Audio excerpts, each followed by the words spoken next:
bannange kino kyonna kyendi ndi musomesa wa kubala ndi musomesa wa sayansi naye kyonna kyazimbibwa omwami Musoke eyali head teacher waffe owa Nava Primary School. Nali ndi eyo ebibuzo ne bifuluma ebya college mba ndi awo nga principal agamba you are a competent learner, you need to go and start off in one of the big schools. Rector we yakuwa magezi ago lozera yakikwako yali nakyakulaba mu. Yes, yasobola connectinga n'aba Umar bin Khattab. Nengendayo, I was given an interview and then I went to the club kati mukutandika Dreamland Junior School. It is Dreamland Junior School kubanga lyali ttaka lya kirooto nga mpiseeyo mu Seta Parents Primary School gye nava okutandika Umar bin Khattab. Nasobola okubanga nsevinga wamu n'omwami wange ne tubanga tusobola okubanga tufuna ettaka ne tugamba ettaka lino liriba lya kirooto. 2018 when we started officially. Era kati we tuli 2018 twatandika n'abaana aba basatu nga kwe kwali owange okumanya kyali kirooto. Nagamba omwana ono omuto gwe nnina wanaatuusiza okutandika okusoma nga mbutuufu nange nakyentaddewo. Tubaaniriza bannaffe abalabi ba Kyaggwe TV ne tubeebaza olw'okusaddaaka ebiseera byammwe ne mutuula maaso g'olutimbe lwaffe ne mulaba bye tubaweereza naddala puroguramu eno Okikola Otya. Batuusaako abantu abakoze ebintu ebyenjawulo ebitali bya bulijjo, abantu abatutte eggwanga mu maaso nga batoola ku bitone Katonda bye yabawa. Olunaku lwaleero tulina omukyala gwe tukyazizza gwe bayita mukyala Hadijah Ssenabulya ng'ono ye director wa Dreamland Junior School. Essomero lino sikadde nnyo, lyatandika emyaka lyatandika mu 2018 nga weno ku kyalo Joggo. Omukyalo yatubuulidde gye yava, obuzaale bwe, obuyigirize bwe, gye yajja ekirooto ky'essomero, ate Katonda n'amuyamba essomero lye yatandika ng'enjogera ennaku zino bweri ne likwatayo. Omuweereza wammwe nze Mike-Musisi Musoke wano ku Kyaggwe TV. Mukyala Ssenabulya tukwaniriza nnyo nnyabo. Abalabi baffe bandyagadde okumanya mukyala Ssenabulya yani, kuba kati nze mbabuuliddeko nti gwe Ssenabulya nabala n'okula tebakulabangako, naye bandyagadde okumanya mukyala Ssenabulya yani, ng'otandikira obuzaale, okusoma n'ebitandikira ddala okutuuka lw'otuuse ku point eno etandika Dreamland. Sooka obabuuzeeko otandika okubabuulira. Neyanze nnyo neyanzeega omukisa guno bakwano bange okulaba nga nfunye omukisa nange nendabikirako ku Kyaggwe terefayina banenga mukisa munene bannange. Nze gwe mugenda okwoleka amaaso nze mukyala Ssenabulya Hadijah, omu ku batandisi ba Dreamland Junior School Joggo. Bannange nga ndi musanyufu nnyo. Nze obuzaale bwange nzaalibwa embiko omwami n'omukyala Bale Abdu abasobola okumpa omusingi ne bangumiikiriza ne bebamu bali emabega w'ekirooto kino. Kyonna kyendi ku ssaawa eno lw'abazadde, era abazadde mbakubiriza mubeere nnyo kyattendo mu lugendo lw'abaana bammwe. Abaana basobole okuba abantu abagundiivu nga babajuliza. Neebaza nnyo omwami Abdu Bale n'omukyala Nasali abanzaala ab'embiko, basobola okumpa omusingi omunene okubanga ntuuse wano. Era we wamu naawo nsaba okwebaza amasomero agampa omukisa ge nasobola okuyitamu nga sinnaba kuba mutandisi wa Dreamland Junior School. Neebaza amasomero ago kubanga nasobola okwolesa kikyendi nga maze okuguka mu by'obusomesa. Ogugukiddewa kubanga kati ondabikira ng'alaga mu masomero gy'okoledde naye gye wayita abantendeka ninayo omu gwe neenyumirizaamu omusomesa wange omugundiivu tine bwe nali nfumbirwa namuyita omusomesa oyo yansomesa ekibiina ekyokutaano ekyomukaaga n'ekyomusanvu nga bamita mwami Musoke embika eyo bannange kino kyonna kyendi ndi musomesa wa kubala ndi musomesa wa sayansi naye kyonna kyazimbibwa omwami Musoke eyali head teacher waffe owa Nava Primary School erisangibwa embiko. Omwami oyo nkyamwenyumirizamu nnyo obusomesa bwange y'omu kwabo ng'ogyeko nti nina omusomesa asooka ye muzadde wange naye nina omusomesa omulala oyo gwe bayita mwami Musoke. Mwami Musoke yonna gy'oli manye okyaliyo bannange ekitiibwa n'ettendo tuliddize Mukama ku lwammwe abali emabega w'enkulaakulana yange. Nayita mu Nava Primary School. Then after Nava Primary School, I went to St. Noah's Mawagali. Nayo lisangibwa mu Njeru.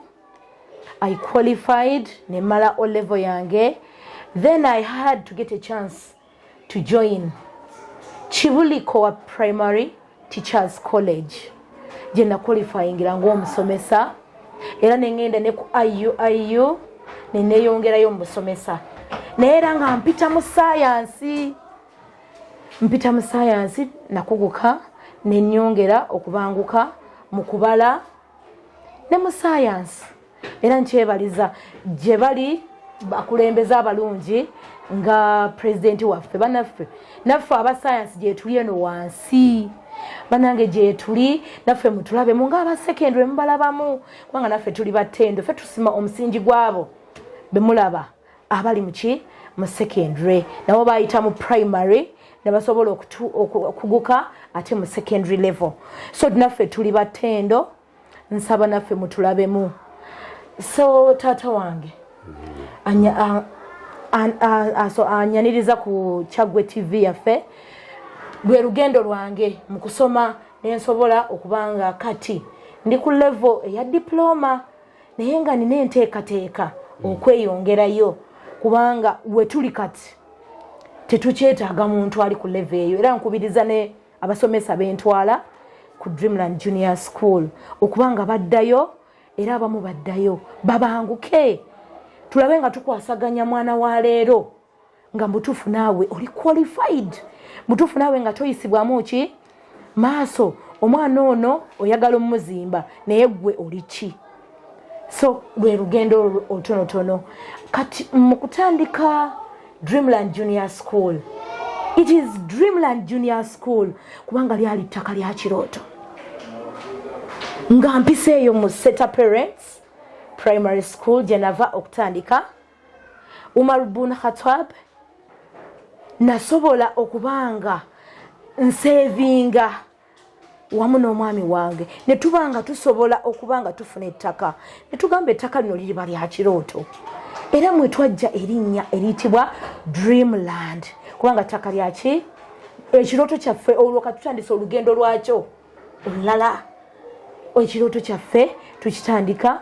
I thank God that Mr. Ssenabulya Haruna is also an accountant as well as a profession in the line of teaching.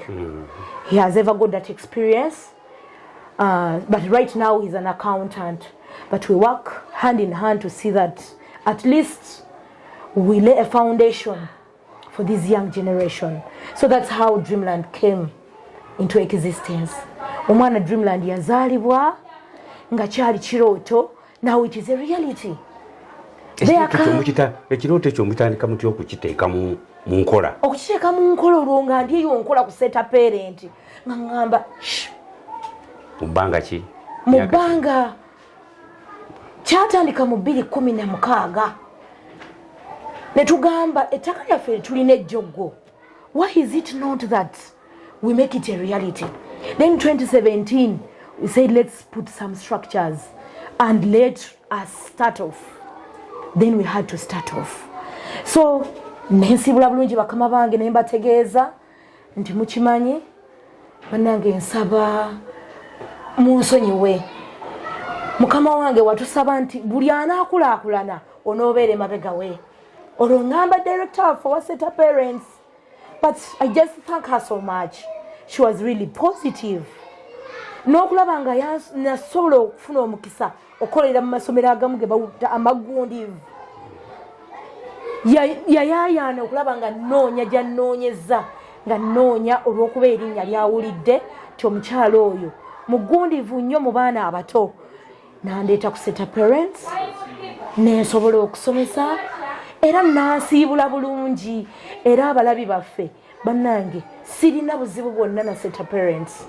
We are still in touch era y'omu kwabo benneebuuzaako nga ntambuza Dreamland Junior School kubanga babadde nabo bankizo mu lugendo luno. Nebaza mukama nti Dreamland Junior School eri kyeri because of all those people behind it, from the parents to those people who are taking me up as my bosses, my directors, my head teachers, masomero genkoleddemu. So this is how Dreamland came into existence. This is 2018 when we started officially. Era kati wetuli 2018 twatandika n'abaana aba basatu nga kwe kwali owange okumanya kyali kirooto nagamba omwana ono omuto gwe nnina wanaatuusiza okutandika okusoma nga mbutuufu nange nakyentaddewo bannange mukama tumwekwase mukama bw'omusaba kyonna ky'omusabye yes indeed tojja kwekwasa nti kino nakiri ebya mukama bikola era omwana twasobola okutandika naye yali namba 1 w'essomero. Tweyanziza nnyo omukyala Ssenabulya banafe abatuuliriza oyo omukyala Ssenabulya atubuulidde essomero gye lyatandikira mpozi abantu bandyagadde okumanya omanyi bwe tumala okusoma omuntu ekintu ekitava mu bwongo obwo omulimu gye watandikira okukola kaakati gwe otandikirawo okusomesa olyoka ojje ng'otambula mu ssomero vaa n'otuuse mugano gonna gw'omaliddemu naye ku ntandikwa. Nebaza mukama nti natandika okusomesa mu 2003 nga ntandikira ku ssomero lya Umar bin Khattab al-Islamiyya. Essomero lisangibwa Kigunga ligemu ku masomero amagundivu nago. Nebaza mukama nti nsobola okukolera amasomero ag'amaanyi nga just nkyali era ng'oli wansi eno mu kindergarten era nga ndi mu kindergarten nali ndi eyo ebibuzo ne bifuluma ebya college mba ndi awo nga principal agamba you are a competent learner, you need to go and start off in one of the big schools. Rector we yakuwa amagezi ago nozera yakikwako yalina kyakulabamu. Yes, yasobola connectinga n'aba Umar bin Khattab nengendayo. I was given interview and then I went to the class. I did the same story. Nkola y'emyaka 10. Yes, nakola y'emyaka 10 eyo ate waseta parent gye yandabira nga akyadde n'agamba nakubbayo oli otya wakitugenda nekola ki netukola naye yajjanga nakabeerayo emyaka nga 5. I was like no, nina okukola CV yange kubanga when I just move nawe tekijja kuyisa bulungi nga nze nekola ki entambula butamu. Then she was patient. So when natuuka ekiseera nga ndaba nkulaakulanye ate nga lina essomero tulina engeri gye tutakukola ki naye mukyala Ssenabulya kansooke nkusala ekirimu kubanga ne bwe nandibadde nze nga nze eri owakumalo omuntu badde tutambula obulungi ate bamutwala mwakkaanya mutya? By the way, thank God nti mbadde nina favor.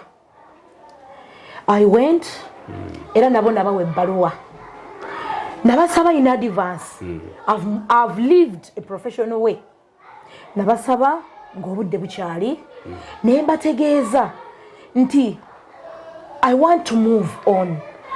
Nina ebirala bye ngenda okukola ki ekkola naye biri mu layini yaki y'obusomesa badde nsaba ntambulemu and they were like madam sokolindeko sokolinde said mbasabye omwaka gwakakola ki gwakatandika please ne baddamu ebbaluwa yange. They had nothing to do. Naye ate nabo banneebaza mu lujjudde lwabaki lw'abazadde ku mukolo gwaggalawo ogwo omwaka. They had to communicate. Omusomesa waffe atukola ki agenda naye tujja kutambula ki naye era wenjogerera abaana abamu mbajja mu Umaru BA Islamic Center. I'm always in touch with them era for anything they want. And Dreamland Junior School is there to lay foundation for Umaru BA. That Umaru BA no longer has nursery. Naye abamu ffe twewaayo okulaba nga abaana abaliyo mu primary tuli abamu kuba contributing ku kiki bakola ki kyebali kyovala basobola okunzikiriza nenonayo n'abaana era Umaru BA. I salute you so much. I love you so much. Mwebale kubanga emyaka gyonna gye mmaze mu busomesa nkyali nammwe ate nga gye natandikira. Kati awe nava wova toyombye otera okudda awe nava nengenda ku set parents. Set parents nayo nayanirizibwa. I was given an interview there and then ne bangamba genda mu kibiina nalabanga mukisa gwaki wanjawulo okubeera nga nannyini somero oyogedde naye n'omukwatako ate n'osobola okuba nagamba are you ready for class. Onyinza okugamba nti nazze buzi ku interview. I showed her that I was more than well ready. I just went to class. Zomulimu nengufunirawo. Then I started off. And it's the same story, by the way. When I was leaving set parents, nabategeeza wali nakolayo emyaka 10 wano myaka mukaaga. Yes. Banga ddene omuntu oba ofunye obuvumu. Era nabo nabategeeza bulungi mu buwandiike. They felt so bad, but they had nothing to do because they always advise us you have to move on with life. So nembategeeza era as I started off 2018, 2019, my guest of honor at Dreamland Junior School was the directress, set parents, nursery and primary. That is Madam Annie Njuchi. Otukoze bulungi nnyo kubanga mbadde nteekateeka kubuuza nti abantu abamu abatandisi b'amasomero abamu balina engeri gye bagatandika nga waliwo ekiruyi. Alowooza yekka asobola okutandika so nange kanditandike bandabe naye okusinziira gwe bondaze kitulagidde ddala nti wali weetegese ate n'ovaayo mu ngeri y'okuleka nti neemabega oleseeyo nga teri kakuku. Ekyo kikwebaliza era ekyo kitegeeza n'essomero lijja kutambulira mu mbeera efaanana bwetyo. Kaakati ng'otandise eno ozze awantu ekifo ekipya ne begaba maka nga wakazimba enjuuyo oluusi osanga obuzibu okumanya oluzi gye luli okumanya akaduuka n'ebintu ebifaanana bwe bityo. Kati gweotuuse Joggo wewaawo wammwe kubanga wazimba wawo naye okuva emabega wali tomanyi bintu bwe bitambula kubanga tewabeerayo na ssomero okufuna abaana mutuufu n'okumanyira abazadde n'abatuuze. Okumanyira abazadde kyandibadde ekyangu naye okufuna abaana Joggo, the premises of Joggo, ekitundu kya Joggo kwegamba experience gye nafuna tinagenda otuuka nga nze alina ekirooto ekinene amasomero gensanzeemu nagatunuulira nendaba ate nga galinga nze atandiseemu neŋŋamba naye ate neebaza Mukama nga ettaka lino lifuniddwa twasooka kukola mikwano era emikwano egyo betwakozesanga abantu bamaketi yabaffe abantu abatukola ki abatunoonyeza ku baana mu kaseera ako mu katundu era kye nakola ero yali 2017 olwo nsiibudde ku set parents nga tonajjira ddala ekizimbe kitaddewo otandise okuzimba olwo kitaddewo by that year kiyimiridde 2017 kiyimiridde kati olwo kye nakola ne ŋŋamba we need to organize niteekawoko kids party as well as dua etandika ndi musiramu as well as dua etandika tugamba tusimbudde tulina okugenda mu maaso era twateekawo 2017 it was 30th December ne tujja muno before that date ne tutambula do to do teri byakazindaalo teri bya twakozesa mmotoka abaana mwabanoonyanga ennaku zino betunoonya kakuyege era kirungi nnyo kati n'aba politics nabo bamuvinga do to do ebintu byasobye ogenda mu media n'obeera eyo n'otuula owedde kakye twakola nze kennyini nentambula buli lunaku nga bwenzija neŋŋamba kati awo nyongeddewo ki netuteesa ne munnange kati awo tukozeewo ki kati akanaasikiriza tuteekewoko kalangi kati nenkubira bannange ab'okukyalo twatukwatagana bannaye mujje tutambule mutambuze bannange abaana ne Dreamland tugenda tuli wali wansi nga bwe wabeeranga bowa kati olwati bayitanga wabeeranga bowa kati yakola ki yavaawo enkulakulana yatabuse bowa yavaawo kituufu kati netugenda do banaye muleeta abaana kids pateweeri ku ssomero erigenda otandika bayita Dreamland Junior School Joggo banange mujje tusangibwa wano era n'akalanga akakubibwa ku mukalakaasa olwo twatambula ne mukalakaasa waffe ennaku ezimu okwita mu bazadde nze yakakuba nze kamwakoogera nze yakakuba era najja nenfuna ow'ekizindaalo w'ekyalo ne mugamba nkwata I will do it for me era nze wano bapita bituli bingi nentuula netwogera nangera dam neŋŋamba it is okay I will do it because there's something I want netulanga bannange era abaana bajja ku pate olwo si kujja kutandika naye nze Mukyala Ssenabulya sikusaasidde busaasizi naye ngamba nti kyewakola kyekyo kubanga n'enteekateeka ya gavumenti yaffe eno gye mwagala ennyo erina kyemuyita affirmative action ekireeta omwenkanonkano mu bakyala nolwekyo oba wakola ekyo nze ndabira ddala nga wakola ekikusuubirwamu mpozi kyemba nkwebaliza nti wakikola ate n'okituukiriza kubanga era okigamba nti kankigezeemu n'otuuka mu kkubo nekikulemerera naye okusinziira ku population bwewaawo tonagitubuulira bulungi nakyo nja kikubuuza naye kindaga nti olutalo mu myaka gino egiise emitono terubadde lubi banafe abatuuliriza njagala kwongera kubajjukiza nti tuli ku programu yaffe ku Kyaggwe TV Okikola Otya ali emabega w'omuzindaalo bampita Mike-Musisi era nga ndi n'omugenyi waffe Mukyala Ssenabulya gwe tusanze ku ssomero lya Dreamland Junior School Joggo katumale okumira ku tuzzi ate twongere okubeegattako.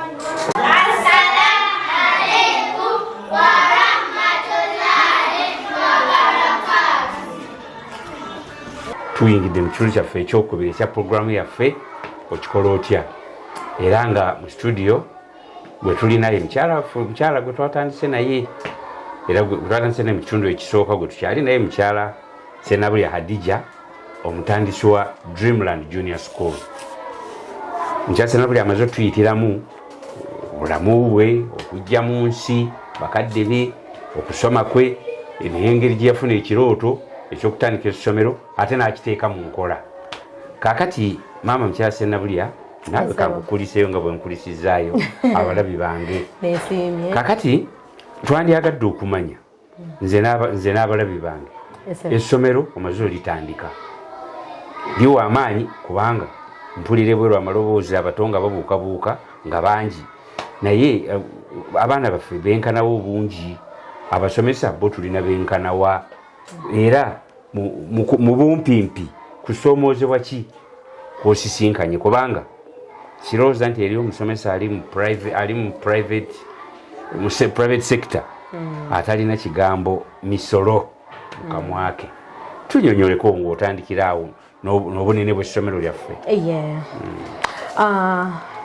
Abatulaba Kyaggwe TV nyongera okwebaza omukisa guno nate ogumpeereddwa okulaba nga Dreamland Junior School elabikako ku mukutu guno neyanziza nnyo neyanzeege olwo nno 2018 tutandika tetwatandikira nti tuli ku museetwe era mulimuko n'ebiko n'ebiwonvu ebimu ku betusisinkanye era tukyatambula nabyo kwe kubeera nti ekitundu kye tulimu sandigambye ky'abantu bamufuna mpola naye nga abasinga obungi weewaawo mulimu abo abagundivu naye nga ate abo balaba amasomero gali tebamanyi nti amanene tebamanyi nti Dreamland waali ajja kuba ekyo nabali kyebakola ki nabo kyebali kubana bali batandika nga Dreamland nkitegeera ekyo ne tukikkiriza naye nga tebabadde balungi gye tuli nti batuwuliriza ovanga ku muntu akuwuliza tatadde mu nkola naye tanakola ki nakuwuliriza anti watandikira ku customer care nga nungi customer care nga nungi so ne tutandika bwe tutyo nti kati nandyagadde okusooka n'ebirungi weewaawo kiri kyetwatandika nakyo era tutambula nakyo ebirungi ebya Dreamland Junior School ti Dreamland Junior School ly'essomero liteekeddwawo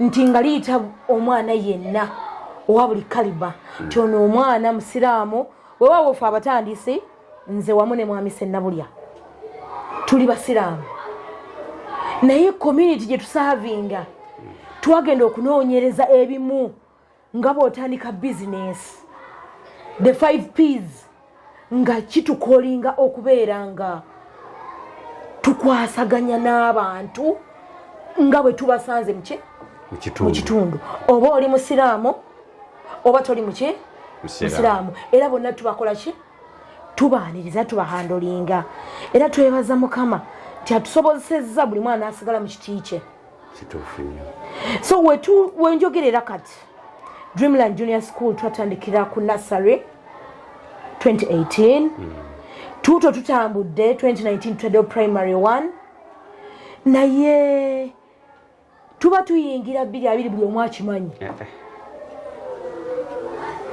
buli omu akimanyi omukulu covid nakola ki nayingirawo era fe abamu ku baafuna omukisa ne tuyinayo oluyimba lwaffe olwa covid okumanya twamufiiringa Dreamland Junior School ne tumuyiyamu n'oluyimba kiweewaawo yatukwatako weewaawo ng'abasomesa twafunamu naye ate twakosebwa kwegamba yali wanjuyi mmeka 2 naye bwekyo ne tuyita mu covid ng'olwo abaana bajjirira batonotono lwaki abaana bano batonotono abazadde abeetolodde Dreamland Junior School yatandika essomero ng'eyagala okwanguyiza abantu abantu kaluubirizibwa okwata ebintu ebita requirements ebyo byebiri wabbali wa school fees abantu bakaluubizibwa naye ffe ntusaba ntugamba ebisale bye tutaddewo omuzadde leeta omwana nga bwakola ki nga bw'ali omwana we tugenda musomesa tugenda muliisa tugenda mumuwa ekitabo tumuwe kalaamu buli kimu tukiwomye naye ate twabalansinga tuleeta ku muntu owa bulijjo ebisale ebyo naye ate nga abantu baffe batwetoolodde kubanga bizinensi yonna ekolebwa abagyetoolodde awo wennyini so si bali abaliwa ewala naye capture eno eze mpola mpola naye tulina essuubi tusobola kugwa mu maanyi jjukira kino kyali kirooto so kino ekirooto kikyazimbibwa reality ejja luvannyuma naye tulina essuubi mpazi kati ogambye mukoma mu class ki tukoma ku primary 3 as per now come 2026 we expect to move to primary 4 tusuubira naye twasooka atiramu olwa covid ne tubeera nti gino emyaka 2-3 after covid tetwasobola kulinnya kugenda ku primary 4 naye because of the demand around nti Hadijah, you are doing something together with your team, how comes you are stopping here? Tubagamba bannange ensasula yaffe y'ebisale bazadde baffe twavula weewaawo musasula naye ate mwavudde nti mutusikatiza mu kulaba nga tukola ki tweyongerayo naye twagambye kyonna kikiri ffe tugenda muki ku luno twakoze eki twasazewo era abazadde bonna abeetoolodde Joggo Seeta Mukono banaye mujje ku Dreamland Junior School tubawo omusingi kubanga our motto is foundation matters banange motto yaffe eri foundation matters era tusobodde okukola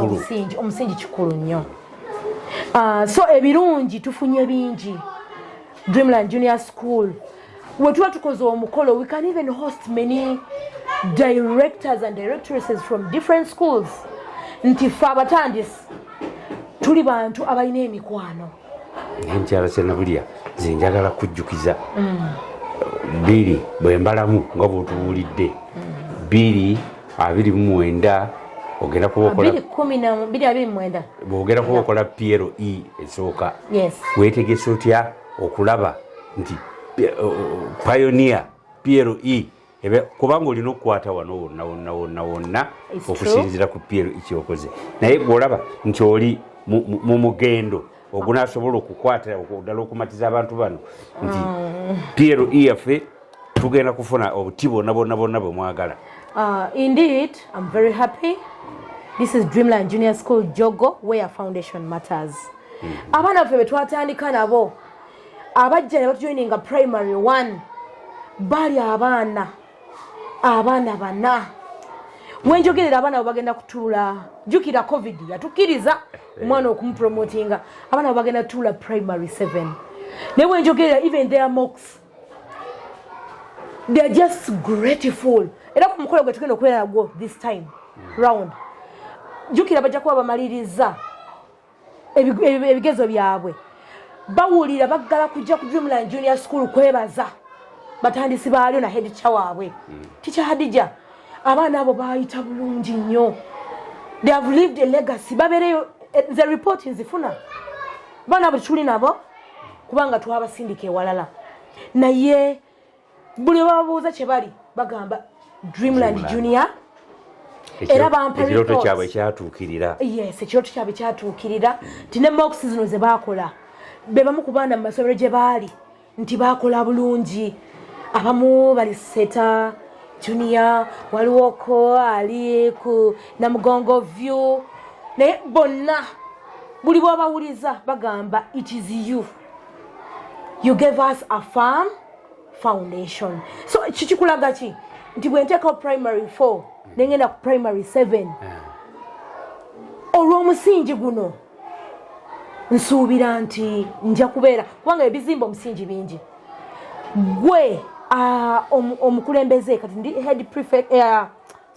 head teacher naye nsobodde okubeera nga n'abasomesa bange we always have refresher courses we always refresh ourselves tetukoma kweri nti luli twa qualifyinga at the college naye tubeera twebangula okulaba nga tutambula n'omutindo sene mu bibiina ebijja kijja kuba kyekyo weewaawo katwongera okukisabira mboozi tukutta omubabiro ebintu ebimu obadde tonnawo kubanga twayogedde omuwendo gw'abasomesa omuwendo gw'abaana eddakiika eno n'okusoomoozebwa kati omuwendo right now tuli ku baana bwonna awamu okuva ku nursery that is baby class by the way kinerabidde bagamba ffe tuli ku bya baby class we have beautiful names for our classes we go by fruits because I love nature.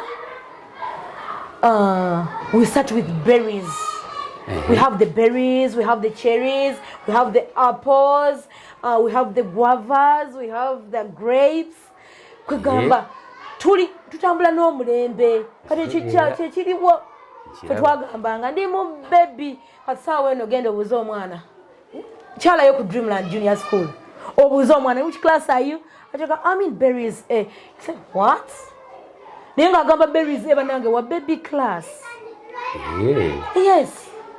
So nawe ndowooza kakati ate mulina owayogedde ku legacy kati ate naye olabika legacy mugitandiseeyo of course tuve ku bya baby top middle biki tutambula n'omuki n'omutindo n'omulembe era kikitwogerezaako wanaga babbeeyi obalaba ennyambala obalaba eki banange si bbeeyi kubeera nga kyetulimu twagazze emiti emito gye tukola ki gye tuzimba era abaana abo bandibadde basuseeko naye nakugambye kye nasoose nakyo kyakatundu mwe tuli ke kalina okumaketinga essomero naye kakyalinamu kali ye tugenda tukabajjamu mpolampola akababbeeyi akebbeeyi era gye muli banange ab'ejjoggo temugamba Dreamland jangu twogere bane we are private jangu twogere bonna tubaaniriza kubanga tulina betuwa basari come on we talk abasomesa tuli bameka abasomesa tuli mbasomesa nti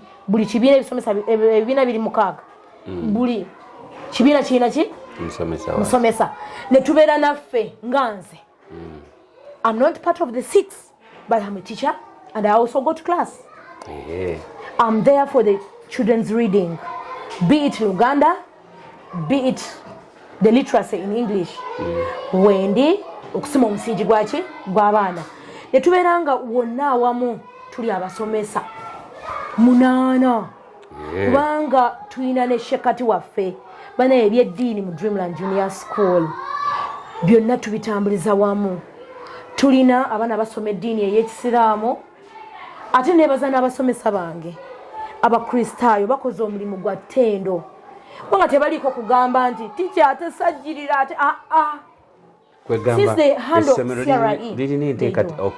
lirina enteekateeka eya buli nzikiriza y'abaana omanyi kyeva nkubuza ekyo nze ekintu ekyo nkimanyi nti kireetera ddala success kubanga nze nazaalibwa mu maka maprotestant naye ne primary nensoma ku bishop school awo nga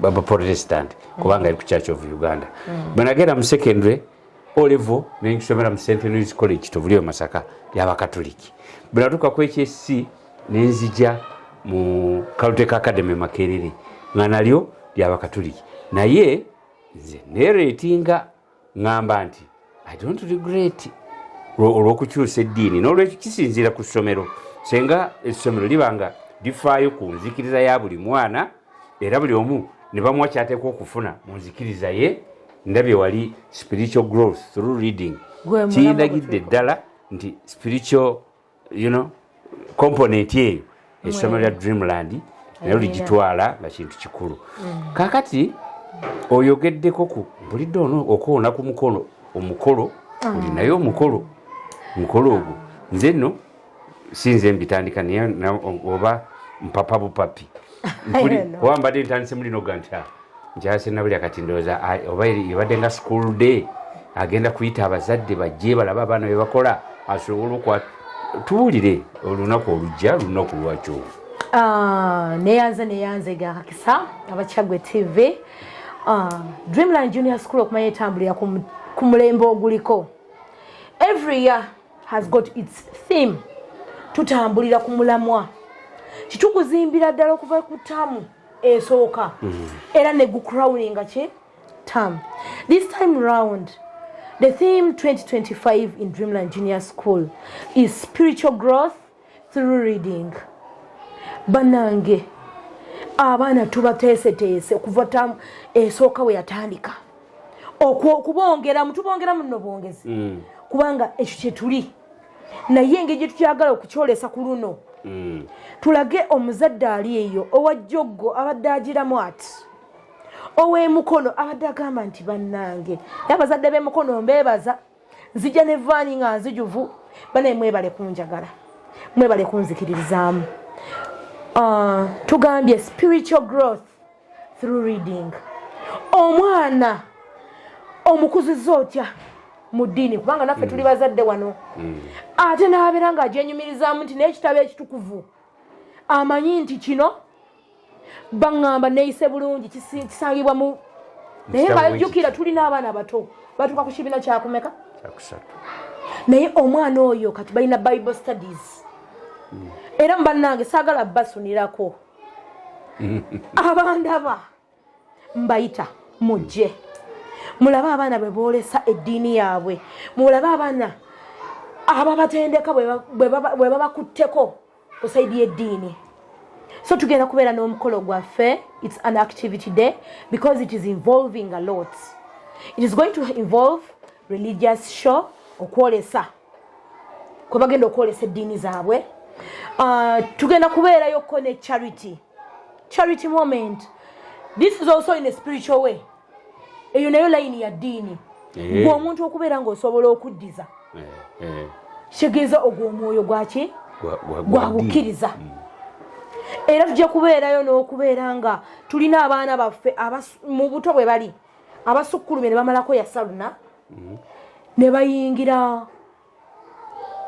mu Qur'an. Olwedda twakuyitanga ya saluna akatabo akatandikirwako mu Busiraamu kyebandise ng'ekisumuluzo. Ekisumuluzo weewaawo weebale ogenda ku kisumuluzo ale n'okinzijukiza ku myaka gyaffe. Kisumuluzo yatuyambanga nnyo, so kisumuluzo w'eddiini ne ya saluna bannange. Abaana abo twakiyitanga kufumba. Twagenda fumba ya saluna bannange bagenda tikkirwa, tuli ku mulembe olwo. Bagenda tikkirwa okuva mu ya saluna okudda mu ki olwo tukyali ku mulamwa gwaffe, spiritual growth through reading. Omwana oyo yasaluna yagisoma n'agimalako ku myaka gye, myaka 7, myaka 8 ayingidde Qur'ani. Wenjogerera naye agitambudde. Kati njagala ayolese eri abazadde n'abaagaliza Dreamland ebirungi kiki kyali. So that is the theme we had. Era nga 8 mbaddamu nga 8 November tubuzaayo ennaku mbale tubandiza ku Dreamland Junior School. Mujenga abaana boolesa ne top class yaffe gye tuyita Cherries class. Omanyenga top class, but that is Cherries class. Bajja kuba nabo graduation yawe egenda. Yes, that we are going to commission them. Tukozesa ekigambo graduation, but indeed it's supposed to be commissioning them. Okulaba nga tukakasa nti bagenda ku ddala ki tubasuumusa ogenda ku ddala eddala. So omukolo gwaffe bwe gugenda okuba mukama wange. Tweyanziza nnyo, tweyanzeke bannange.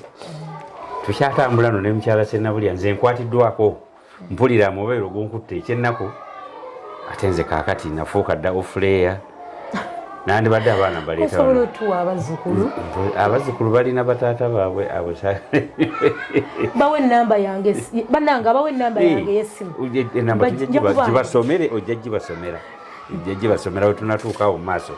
Njagala kubeebaza abalabe baffe n'okubajjukiza tukyali ku Dreamland Junior School.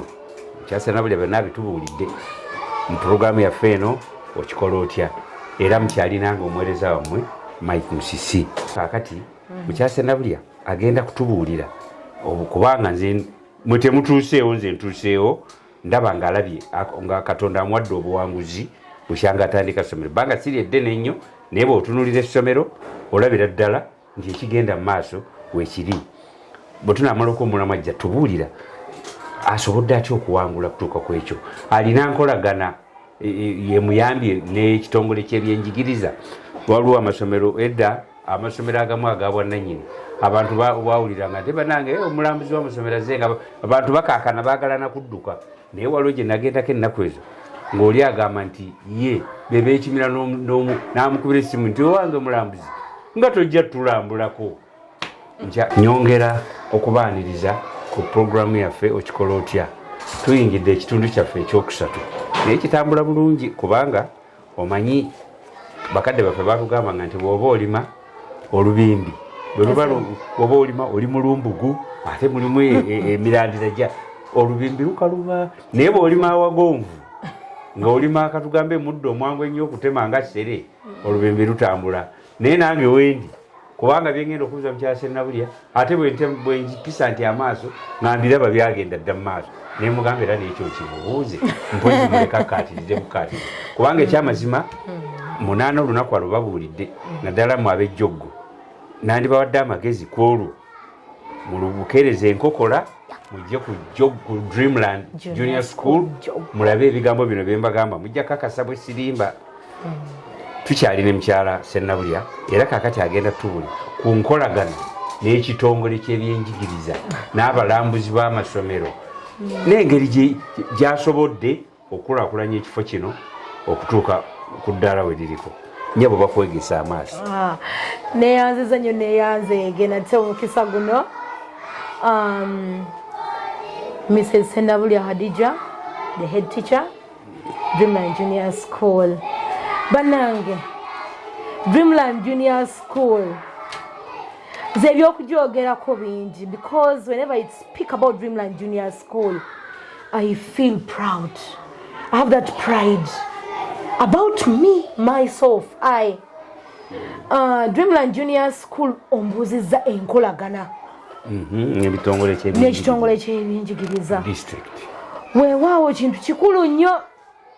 Tulina okuba n'enkolagana na buli omu. Ngambye asooka y'ono gwe ndi naye, naye ate ne bakama baffe abali waggulu nina okuba nga nkwatagana nabo bulungi, naye nkwataganye nkoze ebyo beetaaga. Dreamland Junior School ewandiisiddwa. Dreamland Junior School jjukira tutambulira kati ku misolo, esasula emisolo. Njagala okubeera omwana omugonvu kubanga nkyakula. Omwana oyo atunuulidde kikyanabeera alina okurespectinga bano bakuze naki nabo naabo basuubira muki mu maaso. So Dreamland Junior School efubye nnyo ti Dreamland Junior School kabe erinnya lyayo nga bwe tutandika nti business. It is Dreamland Junior School Joggo, nti ebirikwatako byonna byatuukayo dda. URSB Dreamland Junior School egezezzaako nnyo okutambula n'omutindo. Nkikomyawo Dreamland Junior School etambula n'ebikola ki n'ebitambula. Weewaawo tunyigibwa emisolo negikunyiga abaana batono boolina. Kubanga nandisuubidde Dreamland Junior School saatubadde ku baana 8. Abaana bali bameka kati bonawo? Abaana 8 mu 5 bonna. Nandibadde nsukkulumye naye byenjogedde byempitamu naddala ku maketi yawange asooka ye Joggo. Kyobola mbakoowoola mujje twogere kubanga bijja kunnyanguira ne ku misolo gye nga mumpadde abaana abasinga obungi abanneetoolodde kubanga tetulina kisulo tukyakwasaganya abantu abatwetoolodde. Waliwo enteekateeka y'okufuna ekisulo kubanga ekyo nakyo kikulu. Manya abazadde abamu anyumirwa nnyo n'amanya nti amala okutuuka ku Dreamland n'amala n'alaba enteekateeka nga yejja okusomesa omwana okusoma obulungi, yeebuuza lwaki omwana wange simuteeka wano wajja okubeera ng'ali mu kiri kye bayita simanyi home away from home. Yeah. So future prospects zaffe zenjo babuulirako. That's one of them. Nti twagala tukapturinge okusukka ku ki premises Joggo ne Mukono. Dreamland eboominge okusukka ku ki efuuke national. Already we are national. Me I just feel it. Me I just feel it kati njayana kubeera international. But I'm already national. Kubanga nze nkyewulira mu ki. So tusobodde okubanga tukwatagana naddala ne bakaba maffe abali eggoma. Ground esooka ye Goma division. Nti batulambula entakera era ne batugezaako tuwabula kiki ekirina okukolebwa kubanga I'm grateful nti ne classes ng'emikulu yatunuulira. They just said you are okay, you are good to go, just look forward to expand and don't forget okubeera nga ojja n'otukyalirako. Era omanyi kye baba kusaba misolo waliwo ekirala akugamba jangu onkyalireko naye nga mubutuufu akwagaza ki musolo. Naye twebaza Mukama nti kyonna kye tuli tusobodde okuba nga byonna tubimiitinga ssebo taata.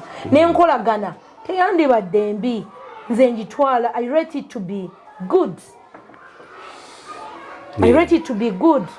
Nti bajja ne batulambula tubawuliriza naffe tugezaako okukola kye batusuubirwa.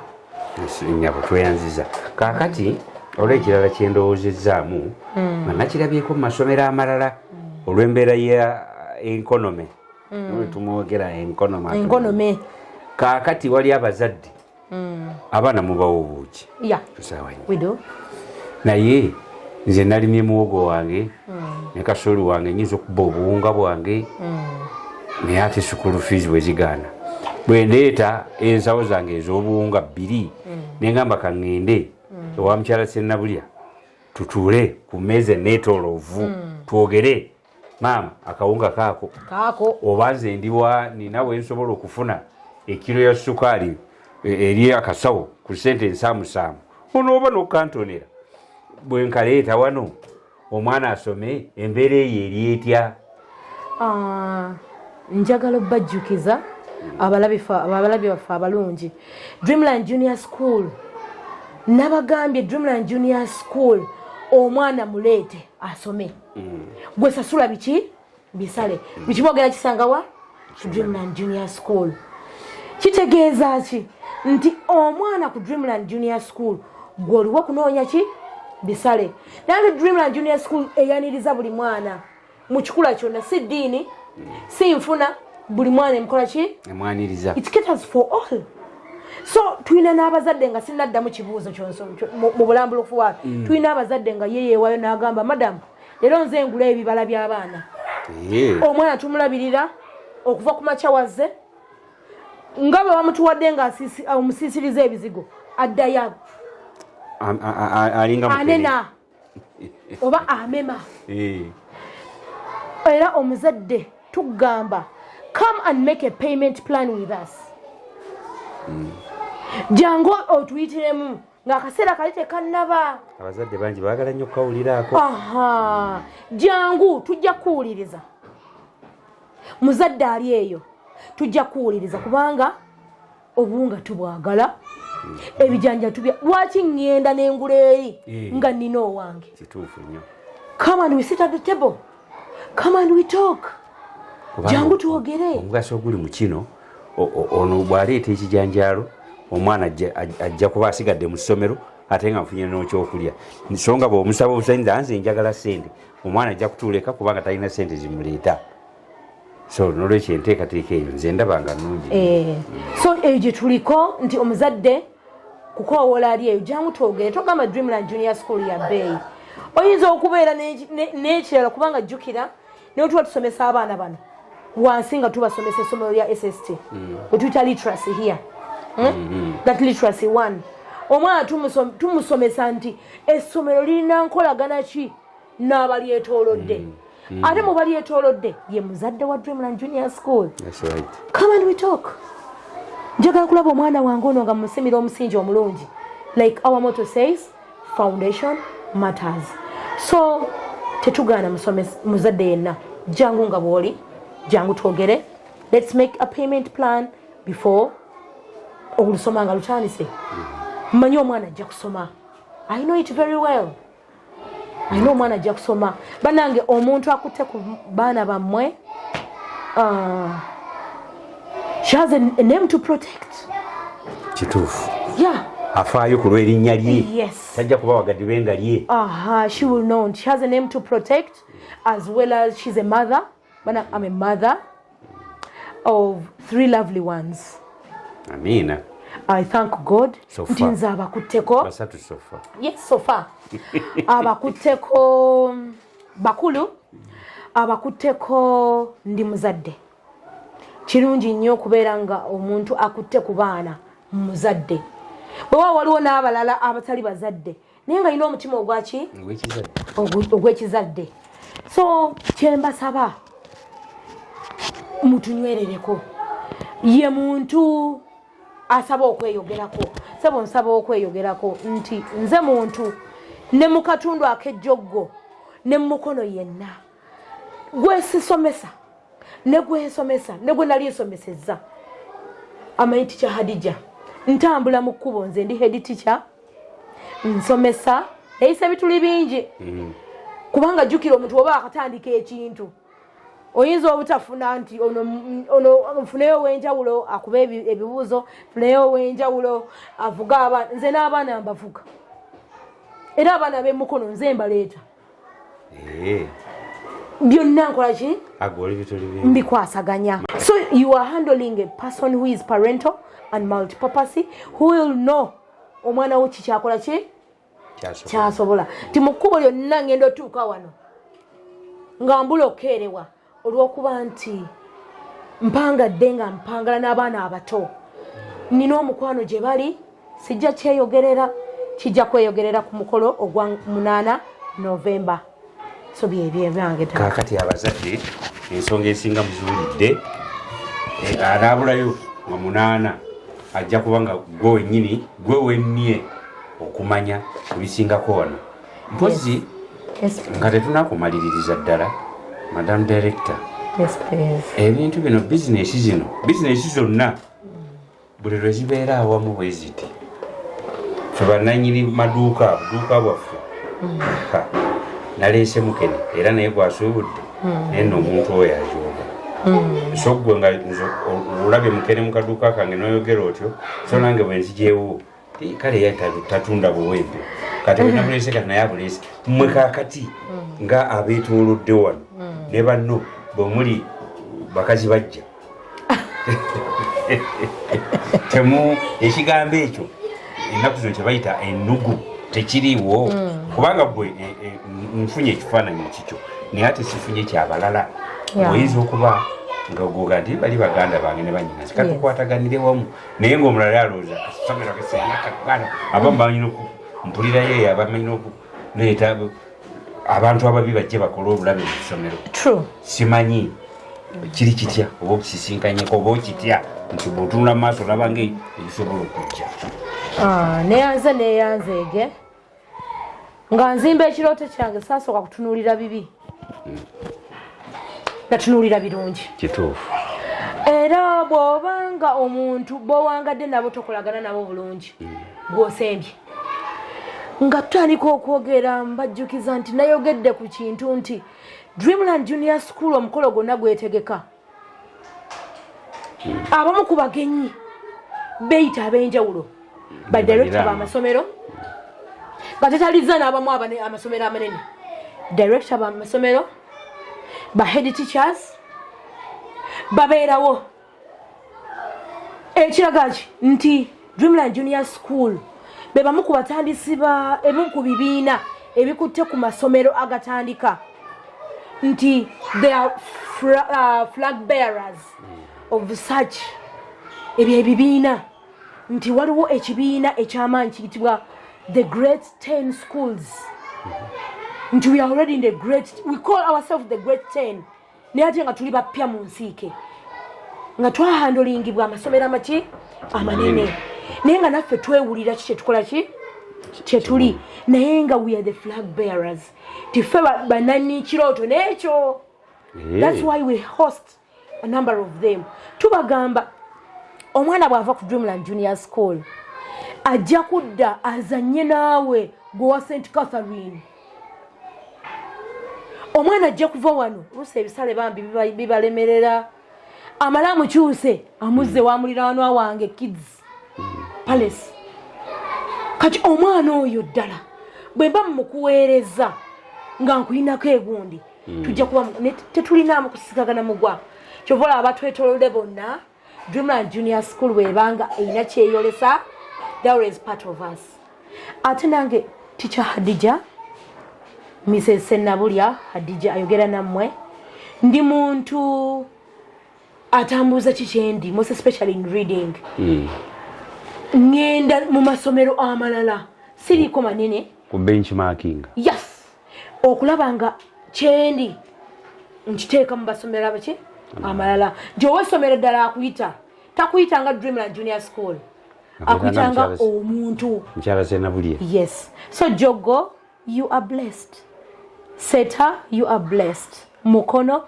you are blessed come and join Dreamland Junior School tweyanza nnyabo tweyanza ekikaka nolwekyo twagala kwebaza ne bookola nabo kaakati mpozi ebigambo ebisembayo ng'abantu obawa ebigambo ebisembayo ndowooza wandiyongedde okubajjukiza ku kyamunaana naki kye baba basuubira abagenyi abanajja wano n'oluvannyuma obasiibule abandi bagamba walungi tewabawa nnyo bwe ndiba nnyongedde okwagala ndikuyita aniina ekisookere ddala nebaza mukama kubanga guno nguyise mukisa byebimu ku bintu byentera okuyaayaana naye kantandike na kino era nkyebaza nebaza Allah olw'okunsobozesa okubeera nga nange nkyazibwa abakyaggwe telefayina era nga saagala kusiibula nga seebazizza n'omwami wange Mr. Ssenabulya Haruna obadde wankizo nnyo okulaba nga Dreamland Junior School eri kyeri n'okwebaza staff yange staff mbadde with listening ears muli bantu abawuliriza tusobola okutambula ffenna neneebaza n'abaana bange ba Dreamland Junior School.